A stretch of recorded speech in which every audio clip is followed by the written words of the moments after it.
What's up, guys? Happy Monday, wherever you may be. It is 2 o'clock in the afternoon here on Long Island on, I think it's November 2nd. Yeah, November 2nd. So just want to do a little live here now to explain a couple things about next season. Clearly, you know that besides they weren't cardboard, even though everyone called them cardboard. Besides the cutouts, we were not at Citi Field this season.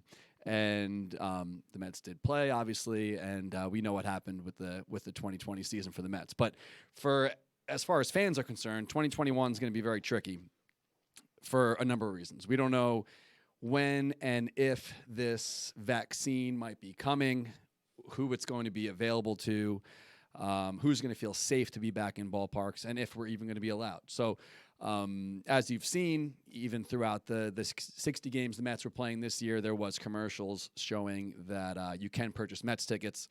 I've been holding off on showing off our schedule because I'm not exactly sure if that's going to be a possibility next year. And I didn't want to get either my hopes up or your hopes up that we were going to be able to be back in the ballpark come 2021. But unfortunately, this is kind of breaking news here. We're not making a calendar for next year. Not that that is the purpose of this video, but I remembered that recently we were talking about, are we going to do a calendar for next year? And unfortunately, since Drea couldn't shoot any photos this year, we are not doing a 2021 calendar because a big part of the calendar is showing off our schedule. And if the schedule happens to change, then the calendar is kind of null and void. So I know a lot of people like to plan their lives, but lives are anything but normal right now, and who knows if that's going to get back to a new normal anytime soon. So this is a long way of saying I didn't want to announce a real schedule because who knows if we can go. But the fans that did join us for last season, I got an update from the Mets on who decided to get refunds, who decided to roll over.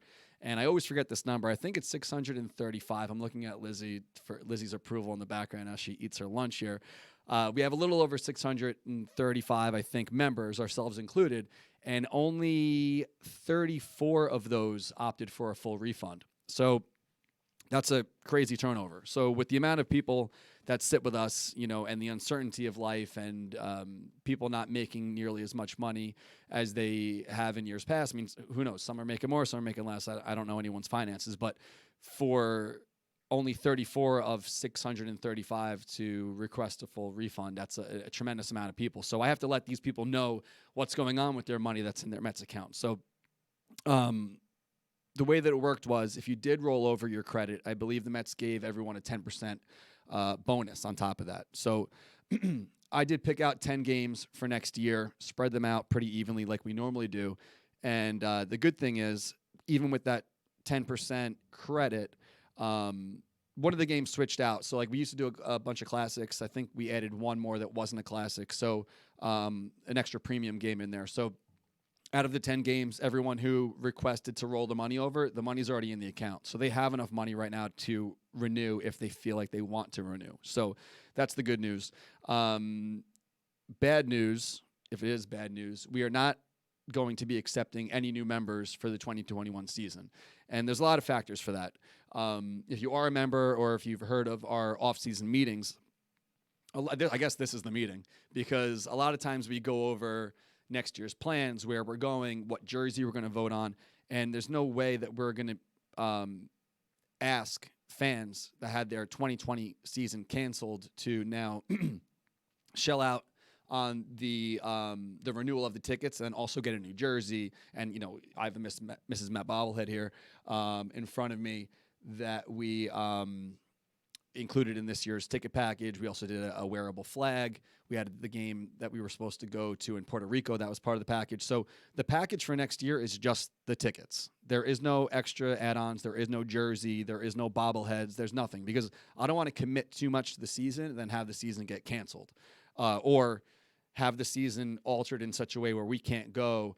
And then we're doing this whole process over and over again of you guys trying to get refunds and so on and so forth. So there is no new jersey for the 2021 season.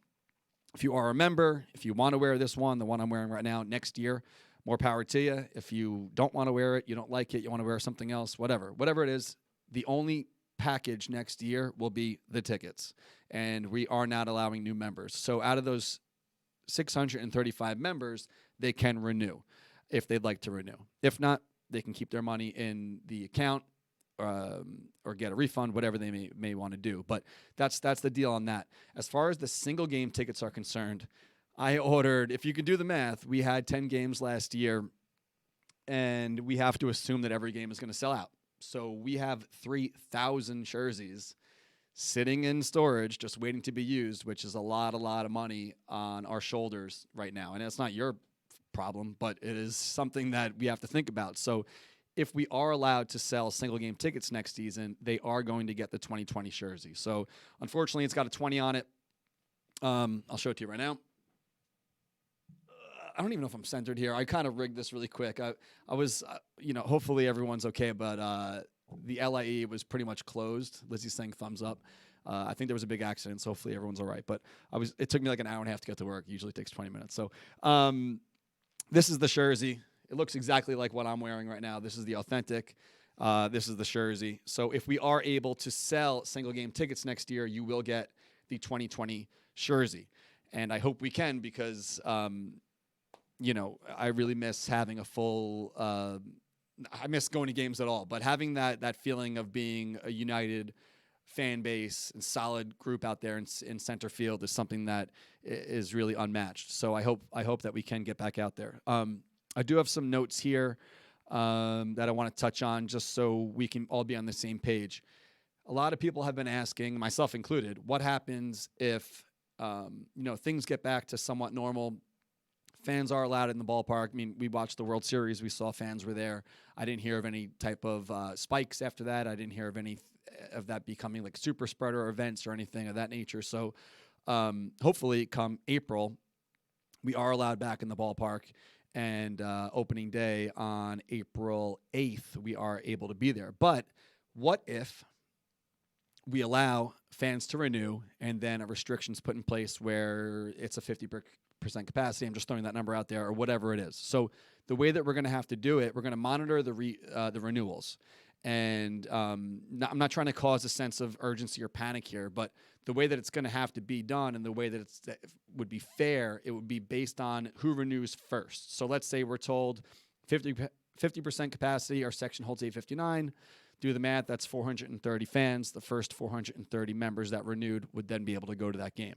You're not out the money if you aren't, let's say you're 431 and you can't go for whatever reason, you would get your credit put back into your account just like it is right now. So that's the only fair way to do it, and I think that's likely going to be the way. I don't want to put words in the Mets' mouth, but if it's up to me, that's the way it's going to have to be done. First come, first serve based on renewals. That's the only fair way to do it. Just looking at my notes here. Sorry to ramble here, but let me show you guys the schedule and see what we got planned. It looks like my freaking mouse froze. That would be excellent. Oh, there you go. So here's the schedule. I'm just doing it month to month here for a second, then I'll scroll down. So clearly we always do opening day. So opening day, April 8th, and then 2 weeks later, we would then have the Saturday game against the Nationals on April 24th. Going over to May. This is where it gets interesting because there is an away game here. Going into May 8th against the Diamondbacks. Then the first away game of the year would be in Tampa Bay, clearly against the Rays. Sorry they didn't win the World Series. So that would be May 15th. I talked to the Rays. I put my deposit in. We are in the books as far as the group deposit's concerned with the Rays. They've been excellent.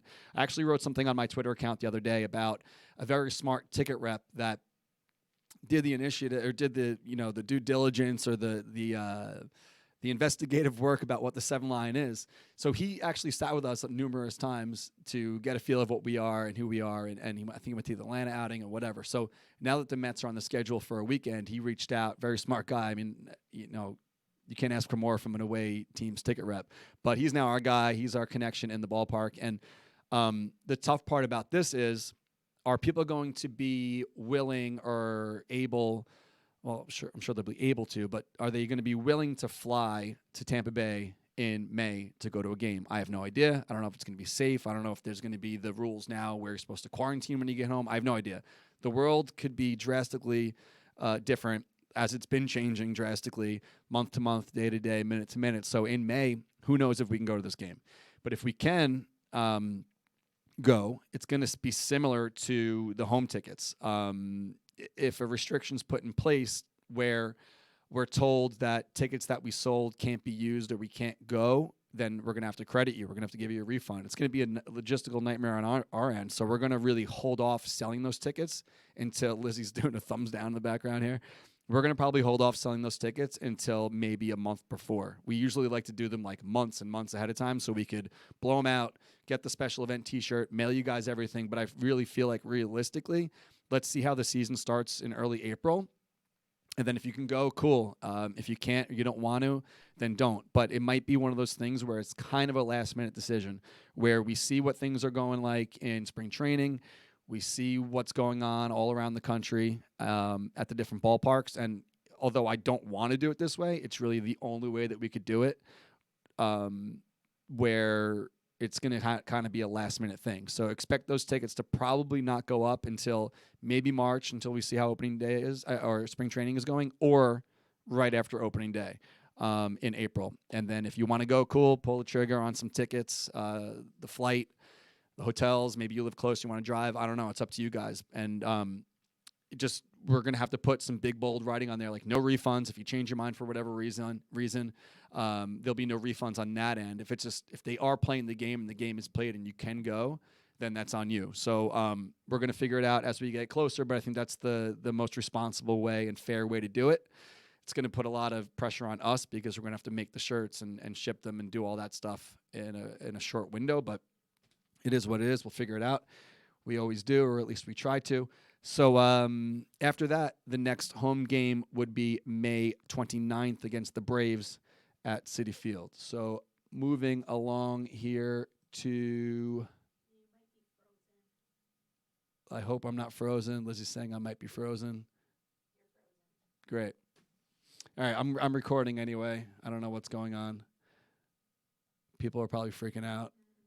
Sorry. I'm going to just keep rolling with it. And then I will save it afterwards. So, of course we're frozen, right? Everything. I bought this computer that we're in the Orange and Blue Thing studio. I bought this computer to upgrade to have everything nice and smooth for Orange and Blue Thing. And when I did buy the laptop, we have not had an issue at all since. And the Verizon guy just came to the door. And we just had Verizon knock on the door telling us we can upgrade. But whatever. I'm going to keep rolling right along, and then people can watch the replay if they want. Were a lot of people watching? Yes. Lizzie says yes. All right, so whatever. This is also going to go up as a replay. I don't know what to do. June 12th against the San Diego Padres. That would be the next home game. After that, we would be going down to D.C. on the 19th of June. That's a Saturday. So same thing kind of applies with Tampa Bay. We're going to roll with it and see what happens. The good thing about that, by June, that'll be 3 months of baseball in the books, and we're going to see how the ballparks are reacting, what kind of restrictions might be put in place. We'll be able to adjust our numbers, our capacity numbers, and do what we have to do to make everything nice and safe for everyone. So we'll see what happens. And the Nationals, Adam down there, Adam Dantis, has been our ticker rep for a few years. He's been great. We're going to see what's going on April and May and figure it out. So up after that would be a Tuesday game. We like to mix in a couple Tuesday games every once in a while. Tuesday, the 22nd of June against the Braves at Citi Field. And then after that, over to July. So July 10th against the Pirates at Citi Field. And the cool part about that is it would be the last home series before the All-Star game. And then the following Saturday, we would be in Pittsburgh against the Pirates on the 17th of July. So as you know, or maybe you don't, this season we were supposed to go to Pittsburgh. We were going to go to Philly. We were going to go to L.A. We were going to go to Puerto Rico. We were going to go to Washington, D.C.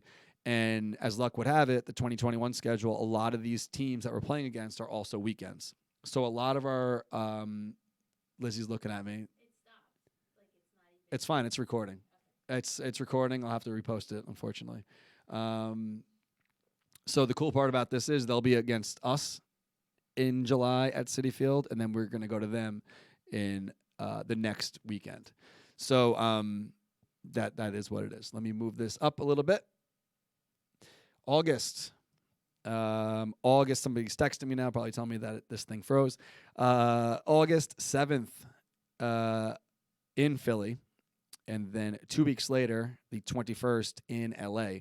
Again, two teams we were already planning to hit in 2020, so we're already in the system. And if we're allowed to, we will figure out a plan to get everyone,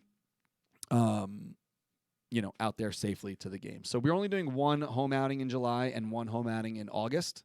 Just worked out that way, where we're doing 2 in April, 2 in May, 2 in June, then 1 in July, 1 in August. And the 1 in August is the 28th against the Nationals, Saturday game. And then in September, we have 2 home and 1 away. September 11th, big one, obviously, for many reasons. It's also the Subway Series, and that'll be at Citi Field. Hopefully we can be out there for it. And the only away game of the year planned for 2021 that is not a weekend is the weekday one against the Boston Red Sox on Tuesday, the 21st of September. We went there a couple years ago. It was phenomenal. I think we had 1,600 fans out there. It was a weekend. The Mets lost. Red Sox ended up winning the World Series that year. They were a freaking juggernaut up there in Boston. So being that it's super close, and if baseball is back and we're allowed to go, I think people are going to be very excited to be back in ballparks if we're allowed to be. So even though it is a Tuesday, the Mets don't play the Red Sox very often in Boston. So we are going to make the trek up there. It's only a few-hour drive, and a lot of people really enjoyed it last time we went. So that's on the schedule. The last one will be the last game of the year ends up being a Thursday. Our first ever outing at Citi Field was also a Thursday. Sometimes it works out that way on the schedule. So the last home game of the year will be against the Marlins on the 30th of September. And then they have one away series after that to close out the season. We're not going to it, but they're closing the season this year or next year in Atlanta. So that's the 2021 schedule. If you watched the live stream and then it glitched for whatever reason and you're watching this replay, thanks for tuning back in. If you are a member, the way it's going to work is like I said in the beginning, a lot of you already have credits. So the way it's going to work is this Thursday, which is, what's today? Today's the second? Second, third, fourth, fifth. The 5th is Thursday. Right. So on Thursday the 5th at 10 a.m., if you are a season ticket member, just log into your Mets.com account, the one that you have with us. Some of you have more than one account. But if you have, well, you definitely have your 7-Line Army account number. You've used it in the past. That's how you've gotten your tickets and your renewals in the past. Log in this Thursday at 10 o'clock. And again, I'm not trying to cause commotion here, but if there are restrictions in place, we're likely going to have to go by renewal times. So go in on Thursday and renew. The deadline to renew will be January 11th. On January 11th, 2021, on the Mets website. Again, it's going to work like it has in years past, 70% up front, and the balance will be due on January 11th.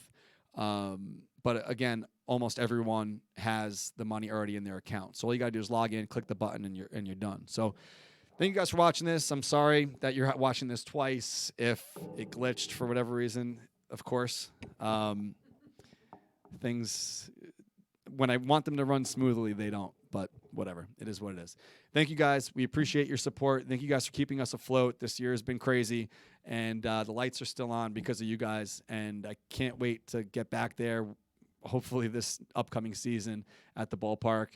It's been a long time coming. Hopefully you're safe and sound wherever you may be. Special shout-out to all the first responders, the nurses, the doctors, everyone that's trying their best to keep us safe. Hopefully things kind of chill out. I see the numbers are going back up, but hopefully brighter days are ahead. So thank you guys for watching this. See you soon. Let's go Mets. Shout out to Stevie Cohen. And that's it. Thanks.